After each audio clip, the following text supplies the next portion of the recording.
This is AJ here with Effect Radio, and I'm super excited to have with me. It's a rock and roll group with a mixture of harsh rock tones and has the vibes of 60s style surf rock.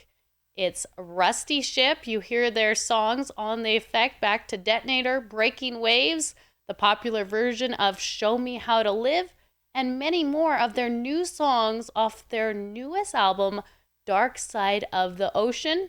Welcome, Rusty and AJ. Hey everybody, thanks for having us. Hey AJ. You guys have created kind of your own category of music because you know right off that's Rusty Shipp. Wow. How did you come up with that creative process? What inspired you? Was there a band? What inspired you in that style? Well, first of all, let me just say that is total music to my ears. Uh, the guy who started this whole thing, to hear that somebody's like, wow, when you hear it, it just sounds like Rusty Shipp and it's different. It's like, oh man, awesome. That's like mission accomplished for my inner artist that's trying to do something new in the world. So I'm so glad that people think that when they hear our music. But it's kind of funny how things originated with the band. And my name actually is Russ T. Shipp. And so when we started this band, we're kind of like, you know what? How can we name this band anything other than Rusty Shipp? It's just such a funny play on words. Yeah. And then as we were making music, we're like, well, what should this band sound like? It's like, well, what if it sounds like a Rusty Shipp? And so not many bands out there are trying to make music that sounds like a Rusty Shipp. So when you're starting from that point, you're going to make some interesting music that is kind of sounding like this weird fusion of kind of grunge rock, but it's experimental and it sounds like it's underwater and kind of otherworldly. So yeah, throw all that stuff into a blender and that's kind of the music that we make. Yeah, Exactly. there was actually a discussion when we first discovered you guys about, because we always try to find out like how did the name come about, the band name, so we can share it with listeners. And we're just kind of like guessing. And then I found out your name was Russ, and I was like, okay, that makes sense. And then I find out it's Russ T. Shipp, and I'm thinking, did he change his name for the band? Like that's like too like obvious to be a real name. So that's amazing how you just rolled with your name and created a band out of it. Yeah, people love it. It never gets old for anybody that my name is Rusty Shipp because people are like, "Oh, Rusty Shipp, that's a cool band name." And what's your name? Oh, my name's Rusty Shipp. They're like, Yeah. their mind blown. And I wanted to circle back around. Did you get inspired by, has there been a band or a group that has inspired you? A variety of bands. Usually, I love just classic rock, pop, melodic, catchy songs. I'm a huge Beatles fan, and we all are in the band. Yeah. And I love just like good, catchy music. Doesn't have to be weird or anything. If it's just good and catchy pop music, I like it. But also, I love weird, interesting, mysterious, artistic music. Yeah. So the Beatles were definitely a huge influence on my songwriting, and the band Thrice has been a big influence on our band as well, because it's kind of like a modern heavy version of the Beatles, kind of because it's like really catchy melodies, really interesting, weird experimental styles. But the thing I love about Thrice is the lyrics are just awesome. Dustin Kinsrew, he's just amazing, and it really adds a really intentional, meaningful, philosophical, spiritual message and meaning to the songs. Mm-hmm. And so I love that. I'm trying to do that same thing with this band. Yep. In the lyrics. So, what do you say your creative process is like when you're making new music? How do you come up with the new music that you guys are producing? I think it's an ongoing process because Rusty never stops writing, and we never stop kind of like brainstorming, throwing ideas off of each other. But yeah, It's all different ways. I mean, it's like as you go through life, you just have things that inspire you or convict you. Mm-hmm. And it's just living life. And me being the primary songwriter in the band, as I go through life, different things inspire different emotions in me. And being somebody who has musical inclinations and artistic inclinations, I express those emotions and those messages inside of myself through music and the band. And so it's kind of like sometimes I'll be really inspired by just a message that I want to get out. And I'm like, well, what kind of music kind of embodies this message or this angst? Or I want a message of to empower people or something. But most of the time, actually almost always, it usually starts with the music. And just as we're practicing, or as I'm just alone in my zone, working on other songs will start to just kind of form, and new melodies will come out. And I always keep track of everything that is interesting or good in my mind of music. And I just quick take a voice memo recording of it. Mm-hmm. And I've got this whole arsenal of all these little music fragments that I've collected over the past 10-15 years. And a lot of them I've still never used. And so every year I go through that whole list, and I'm like, okay, what are the things that still resonate with me, like years after first recording those things? And then so I've got like my top tier A list melodies and riffs and ideas. Then I've got my B list, the ones that are good but not amazing. And I got the C list. And so usually when it comes time to like, okay, what's the next album going to be? I'm picking mainly like what still have I not used in that top tier A list of melodies that I've just kind of accumulated. And then I fit those melodies into whatever the main message or storyline is of the album. And then kind of the lyrics follow that. I figure out how to put these concepts into the space of the melodies and the music. Wow. How long has Russ T Shipp been a band together? Our first technical show was 2014, and then we came out with our first EP December 2014. And so that's how long we've been together as a band. We've gone through so many different band members and musicians. AJ Newton, right here, is the member of the band. Yep, I'm the first mate, and First mate. have been aboard the ship since January of 2017. Okay. So I think I was in Nashville. My wife and I moved down from Indiana to Nashville. I think I was in Nashville a month, and I met Rusty through Craigslist of all places. I was looking for a new drummer. He was looking for a new drummer, and I filled out a job application. So I was like, this guy's professional and it's serious. And we met for coffee and talked about all of our musical influences and interests and hit it off, and had an audition, and we've been best pals ever since. So yeah, it's a little 6 years now. Basically, we've been working together. So it's been a very, very fun journey for me. Yeah. Very, very fun. I think it's in the name AJ. What's Right. what do you think as of now? What do you think has been the biggest accomplishment for Russ T Shipp as a band? Wow. It's hard to pin it down. We've had a lot of milestone markers recently, especially too this year when we've been releasing all the new material off of Dark Side of the Ocean. Well, Bottom of the Barrel is our most successful single we've ever released from Dark Side of the Ocean. It hit number 6 on the National Christian Rock radio charts. So on Christian Music Weekly, got up to number 6. It was the first time we've ever had a song break through the top 25 on Christian Music Weekly. Yeah. And then so Bottom of the Barrel did that at number 6. And then the next big single we were pushing, What's Crackin', it broke the top 10 as well and went up to number 9. So those were some of the biggest accomplishments. Yeah. And then aside from that, our past albums have had a lot of accolades. We were named Artist of the Year from Jesus Freak Hideout twice.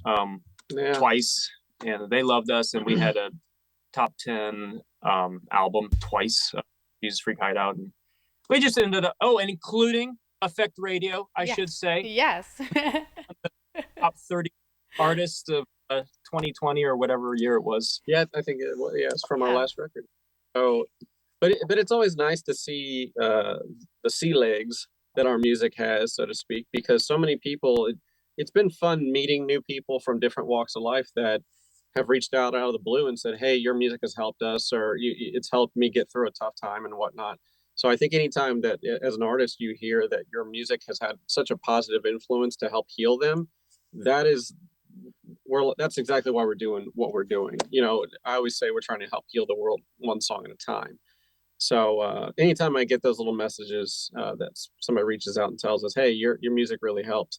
Actually, that just happened the other day too. Somebody said they just got out of prison and they said that our music helped elevate them and get them through one of the darkest times of their lives. I was like, this is amazing. And this is random that this person reached out and told me that story. But it was completely like, I was like, that's a fulfilling moment, because I'm like, that's why we do what we do. So yeah. Wow, that's amazing. Keep reaching the world through music.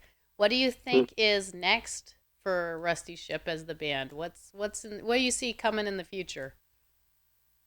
Well, 2023, I mean, a lot of shows. Yeah, that's the goal. We're coming out with this album, and now we're trying to just play the songs from it to people, hopefully playing a lot of festivals 2023. Yeah. What was kind of weird was when we had just put out Liquid Exorcist, our last album, in November of 2019, and then just a few short months later, the pandemic. So we were getting ready to go tour a bunch of shows, play a whole bunch of stuff, and the world stopped. So really, this past year was our first time getting out and actually being able to play some of those shows with the last record's worth of songs.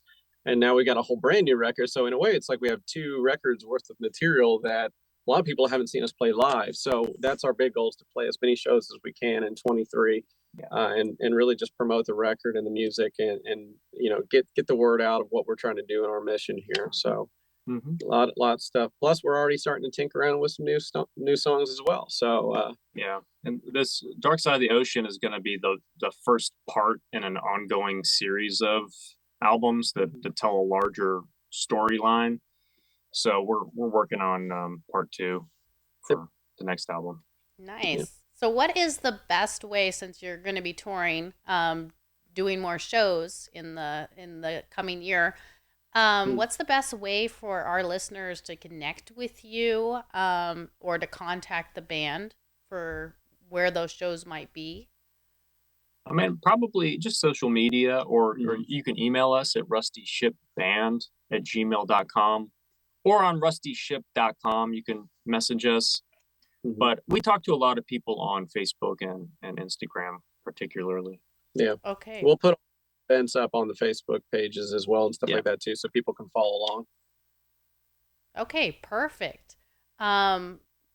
And as we're nearing the end of the interview, and you already touched on this a little bit, AJ, but I wanted to go over it a little bit more. What do you hope that people, or our listeners in general, take away from your music?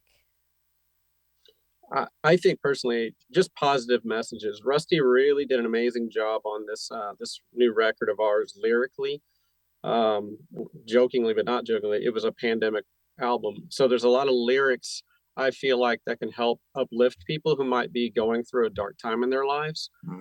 So that's my hope, is that they pull from the lyrics a positive message.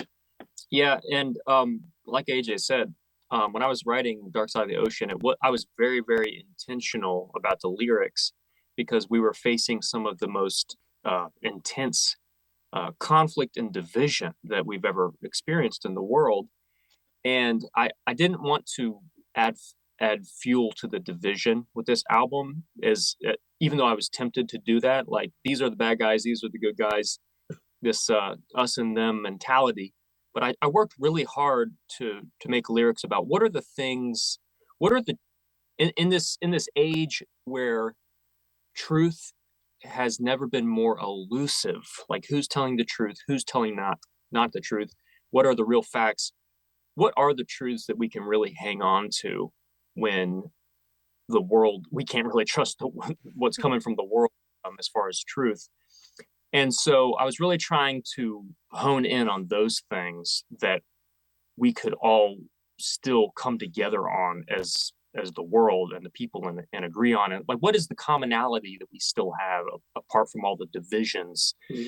And so I tried to do a lot of that with the lyrics, and that is kind of, the message for anybody listening, is that when they hear our music, hopefully it's something that is going to somehow directly empower them as a person in their daily life with whatever they're doing. Hopefully our music, in the emotion and the spirit behind the music, and then in the lyrics themselves, is something that will directly apply to a person's life to make them to fill them with faith, and give them more confidence and hope in whatever they're going through in their life. Yeah, and that's probably the biggest thing that we want people to get from it. Yeah, there's a lot of negative messages out there. There's a lot of negative music out there. So we're doing what we feel is like our small part in the world to try to combat that with positive music, positive lyrics. Yeah.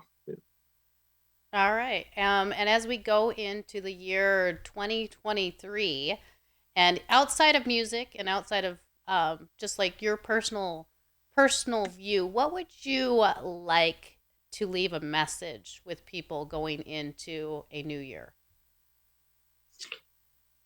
I would say that I want people, and I hope you all hold fast to hope, as our first EP was called, that I just said people shouldn't pay attention to. It was called Hold Fast to Hope, and that is a common theme in our band and kind of a tagline. And when everything is falling apart around you, it's we've got to hold fast to hope, and we have real hope that we can hold on to. And there's something that we can hold on to that transcends whatever turmoil the world is facing. And there's something that is bigger than ourselves. It's God. Mm-hmm. He's doing something that is bigger than anything that we can do on our own, by our own actions. And he loves us more than we love ourselves, more than we love anybody. And he's more powerful than anybody in the whole world, and more than any government or politicians or whoever. And so if the one who's the most powerful is also the one who loves us the most, then we have a lot to be hopeful about, and a lot to really hold on to and hang on to and have peace about. That the one who loves us the most is also actively working to overcome whatever obstacles we're going through in our lives. So hold fast to hope, mates. Do you have anything to add, AJ? I just hope it's a calm and peaceful year for a lot of people, and a positive year. It was hard coming out of COVID, obviously. There was a rough couple of years there for a lot of us.